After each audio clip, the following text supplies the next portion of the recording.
Hello friends, आज हम NCERT geography class 6 chapter 6 की बात करने जा रहे हैं और आज का जो हमारा टॉपिक है वो है major land forms on earth. Earth के ऊपर जो मेजर लैंड फॉर्म्स है, तो सबसे पहला यहाँ पे टर्म आता है लैंड फॉर्म्स। लैंड फॉर्म्स का एक्चुअली मीनिंग क्या होता है? तो जैसे कि नदी, पहाड़ी या फिर माउंटेन्स, ये सब जो लैंड का जो पार्ट है उसे ही हम लैंड फॉर्म्स के रूप में जानते हैं और इसके बारे में ही आज हम डिस्कस करेंगे। तो चलिए शुरू करते हैं। Land forms on the surface of earth are ultimate result of internal and external processes. तो लैंड फॉर्म्स क्या होते हैं? अर्थ सरफेस के ऊपर जो अल्टीमेट रिजल्ट होता है, चाहे वो इंटरनल प्रोसेस के थ्रू हो रहा हो या फिर एक्सटर्नल प्रोसेस के थ्रू हो रहा हो, उसे ही हम लैंड फॉर्म्स कहते हैं। सिंपल भाषा में अगर इसको बताया जाए तो आप ऐसे समझ सकते हैं जैसे कि माउंटेन्स हो गया, हिल्स हो गया, ये सब लैंड फॉर्म्स का ही पार्ट है। तो यहाँ पे दो टर्म है, इंटरनल प्रोसेस और दूसरा एक्सटर्नल प्रोसेस। इनको देखते हैं। तो internal process which leads to upliftment and sinking of the earth surface at several places. Internal process कहने का मतलब है धरती के जो अंदर में अपलिफ्टमेंट हो रही होती है या फिर अर्थ सरफेस नीचे की ओर धंस रही होती है, तो उसे ही हम इंटरनल प्रोसेस कहते हैं। और इसके जस्ट अपोजिट एक्सटर्नल प्रोसेस, यानी कि external process is the continuous wearing down and rebuilding of the land surface. तो एक्सटर्नल प्रोसेस ये एक कंटिन्यूअस प्रोसेस है जो कि वियर डाउन करता है या फिर लैंड सरफेस को रीबिल्ड करता है। The wearing away of earth surface is called erosion. जैसे कि इसमें क्या है, एक इरोजन टर्म आते हैं। अर्थ सरफेस यानी कि अर्थ का वो पार्ट अगर हवा की मदद से या फिर एयर की मदद से या पानी की मदद से वो डे बाय डे उसका जो साइज है वो घटता चला जा रहा है, यानी कि इरोड हो रहा है, तो उसे ही हम बोलते हैं erosion. The surface is being lowered by the process of erosion. तो ये जो सरफेस है वो और धीरे धीरे घट जाता है, तो इस प्रोसेस को बोलते हैं इरोजन एंड रीबिल्ट। और जो वो नया प्रोसेस के रूप में रीबिल्ड होता है तो उसे बोलते हैं डिपोजिशन। यानी कि ये जो प्रोसेस है इरोजन और डिपोजिशन वो साइमल्टेनियसली चलते रहता है। कहीं पे इरोजन हो रहा होता है और कहीं पे deposition. This two process are carried out by running water, ice and wind. तो ये जो प्रोसेस हैं, दोनों प्रोसेस वो किसकी मदद से चलते हैं? रनिंग वाटर, आइस और विंड। तो यहाँ पे कुछ एग्जाम्पल दिए हुए हैं। तो ये सारे क्या हैं? लैंड फॉर्म्स हैं। जैसे कि माउंट रेंज, ये भी एक लैंड फॉर्म्स है। ये हो गया प्लेन, ये भी एक लैंड फॉर्म्स का पार्ट है। उसके बाद ये यहाँ पे आप देख सकते हैं कोस्ट, सारे कुछ जितने भी फिगर में दिए हुए हैं, प्लेचूज, सारे लैंड फॉर्म्स के पार्ट हैं। Types of land forms depending on elevation and slopes. तो यहाँ पे लैंड फॉर्म्स के टाइप्स दिए हुए हैं और depending on elevation and slopes.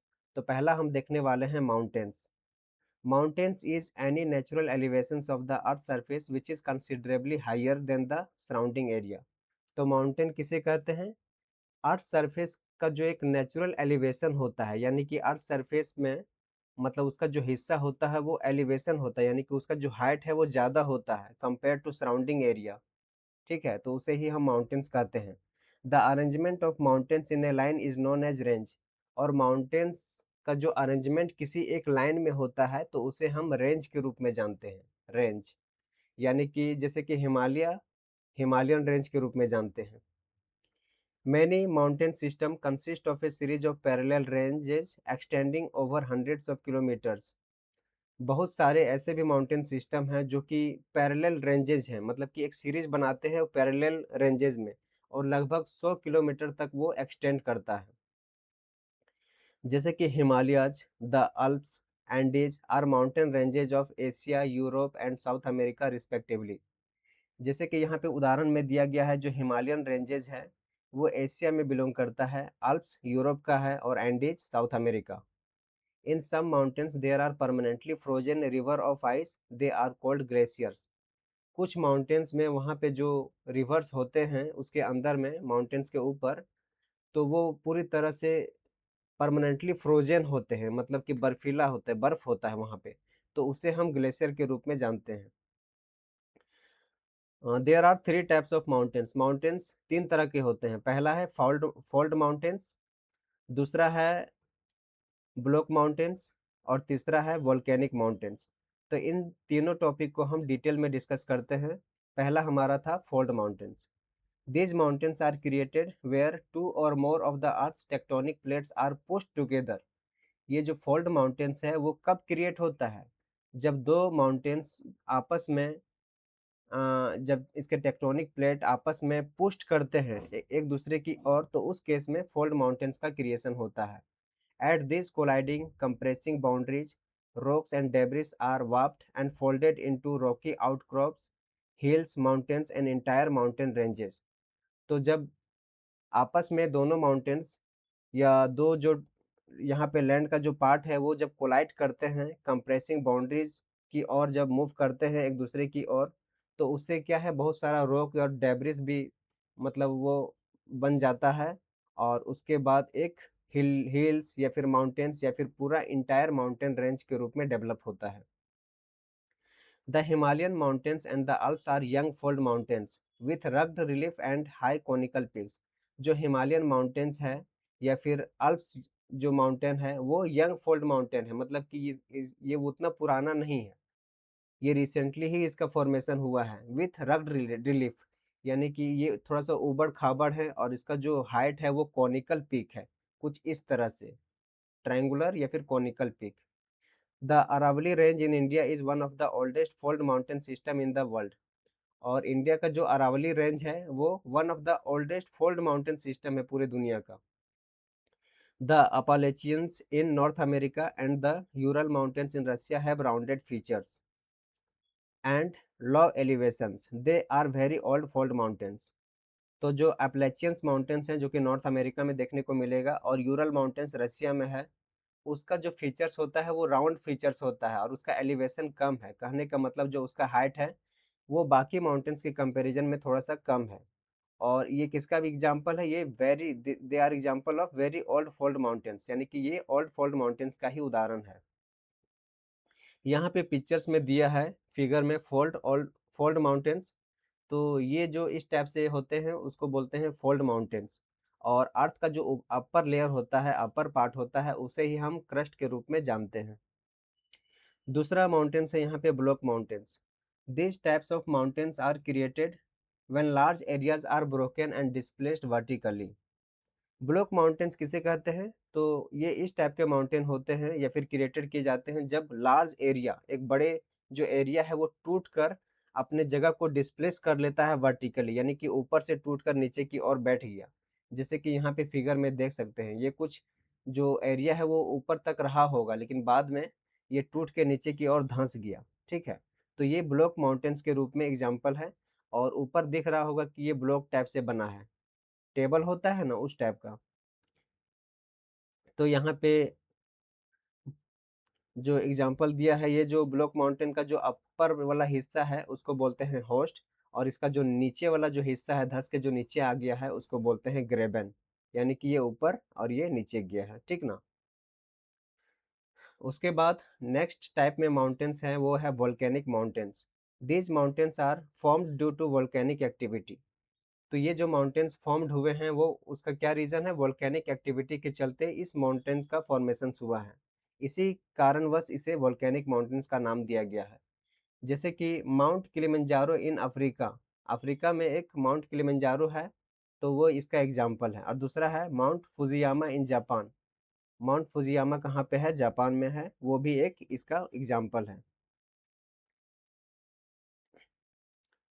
अब यहाँ पे वोल्केनिक माउंटेन्स का एक फिगर दिया हुआ है, देख सकते हैं। ये जो रेड कलर का पूरा रेड नहीं है, ऑरेंज टाइप का कलर है, तो ये जो क्या है, ये इसके अंदर में मैग्मा है। तो मैग्मा बना कैसे? तो ये जो अर्थ है वो अर्थ के अंदर में मैग्मा बनता है जब इसके अंदर में इनॉर्मस यानी कि हाई प्रेशर जब लगता है तो वो मैग्मा का रूप लेता है। और मैग्मा जब धरती के ऊपर कुछ इस तरह से निकलना शुरू होता है तो उसके अंदर में बहुत सारे गैसेस या फिर ऐश और गैस निकलते हैं। तो जब ये मैग्मा ऊपर की ओर जब निकलता है तो वही मैग्मा जब अर्थ के ऊपर इसका निकलने के बाद इसको मैग्मा ना बोल के हम लोग उसको लावा बोल देते हैं। तो वही लावा लावा जब ठंडा होके बहुत समय के बाद जब ठंडा होता है तो बाद में वो माउंटेन का शेप ले लेता है। ठीक है। Significance of the mountains, mountains का क्या सिग्निफिकेंस है? They are store house of water, ये स्टोर हाउस ऑफ वाटर के रूप में इसको इस्तेमाल कर सकते हैं। Water from the mountains is also use for irrigation and generation of hydro electricity. तो माउंटेन से जो वाटर मिलता है हमें, उसको हम इरिगेशन के पर्पज से यूज कर सकते हैं या फिर हाइड्रो इलेक्ट्रिसिटी में भी हम इसे जनरेट कर सकते हैं। Mountains provide an idyllic sight for tourist, और टूरिस्ट को ये एक साइट, ये मतलब बहुत अच्छा आनंद आने वाला मतलब टूरिस्ट पर्पज से इनको प्रोवाइड करता है। They are also useful for crop cultivation, for example terrace farming, और माउंटेन्स में हम लोग टेरेस फार्मिंग के रूप में खेती बाड़ी भी कर सकते हैं, जो कि हमारी फसल को उपजाने में मदद करता है। नेक्स्ट है plateaus, it is a flat table land standing above the surrounding area. मतलब आसपास के जो इलाका है उसके कंपैरिजन में एक ऐसा रीजन जो हल्का सा उठा हुआ रहेगा और उसके टॉप में टेबल लैंड टाइप से रहेगा, फ्लैट टेबल लैंड स्टैंडिंग रहेगा, तो उसे ही हम प्लेचूज बोलते हैं। Like mountains they are also young and old, जिस तरह से हम माउंटेन्स को देख रहे थे वो यंग और फोल्ड भी होता था, ठीक उसी प्रकार प्लेचू भी यंग और ओल्ड भी है। For example Deccan plateau is one of the oldest plateau, जो डेक्कन प्लेचू है जो कि इंडिया में है, वो one of the oldest plateaus है। Other examples are the East African plateaus in Kenya, Kenya में एक ईस्ट अफ्रीकन प्लेचूज है। ना सिर्फ केनिया में, ये 3 कंट्री में है, अफ्रीका के 3 कंट्री में है। जैसे कि जो ईस्ट ईस्ट अफ्रीकन प्लेचू है वो केनिया, तंजानिया और युगांडा। फिर नेक्स्ट है वेस्टर्न प्लेचू ऑस्ट्रेलिया का। तो ये सब क्या है, प्लेचूज का एग्जाम्पल है। Importance of plateaus, world's major mining areas are generally found on plateaus. तो दुनिया का जो मेजर माइनिंग एरियाज है वो कहाँ पे मिलेगा, वो प्लेचूज के ऊपर ही मिलेगा। For example African plateau is famous for gold and diamond mining, जो अफ्रीका का प्लेचू है वो गोल्ड और डायमंड माइनिंग के लिए फेमस है। In India huge reserves of iron, coal, manganese are found in the Chota Nagpur प्लेचूज। और भारत में भी जो आयरन, कोल, मैंगनीज का जो ह्यूज रिजर्व है वो कहाँ पे देखने को मिलेगा, छोटा नागपुर प्लेचू में।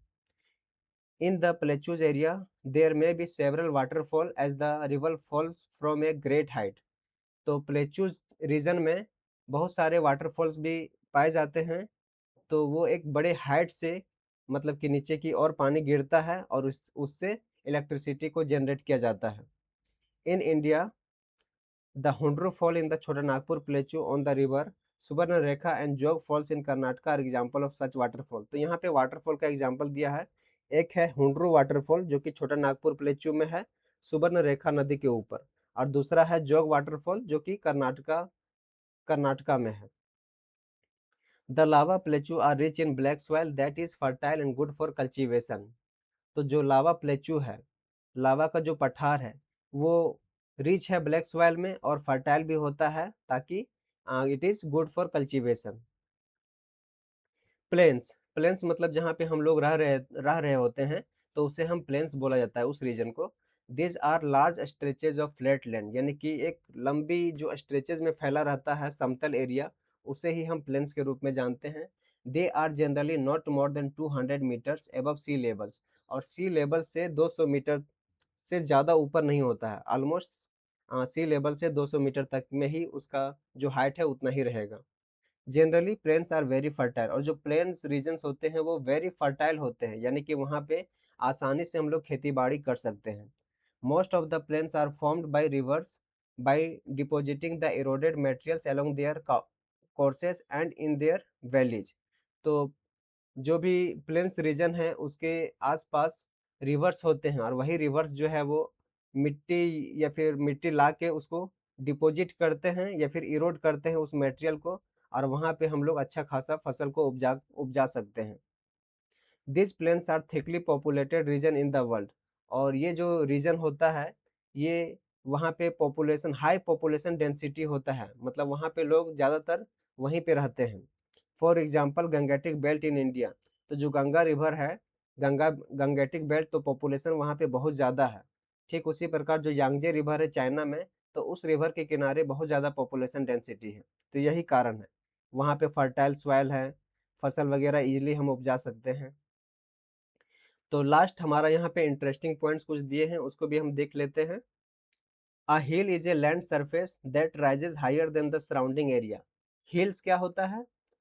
तो हिल्स एक लैंड सरफेस है जो कि सराउंडिंग एरिया के कंपेयर में उसका जो हाइट है वो थोड़ा ज़्यादा होगा। Generally a steep hill with an elevations of more than 600 metre is termed as mountains. और जो स्टीप स्टीप मतलब खड़ा, जो खड़ा हिल होता है उसका जो एलिवेशन है यानी कि हाइट जो होता है वो 600 मीटर से ज़्यादा होता है, तभी उस हिल को हम माउंटेन्स के रूप में जानेंगे। और अगर 600 मीटर से उसका हाइट कम रहेगा तो उसे हम हिल्स के रूप में जानते हैं। Mauna Kea Hawaii in the Pacific Ocean is an under sea mountains. और जिस तरह से हम लोग यहाँ पे देखे हैं कि माउंट एवरेस्ट का जो हाइट है वो धरती के ऊपर सबसे ज़्यादा हाइट है उसका, उसी तरह समुद्र के अंदर यानी कि पैसिफिक ओशियन के अंदर एक माउना की है जो कि हवाईयन आइलैंड में पड़ता है।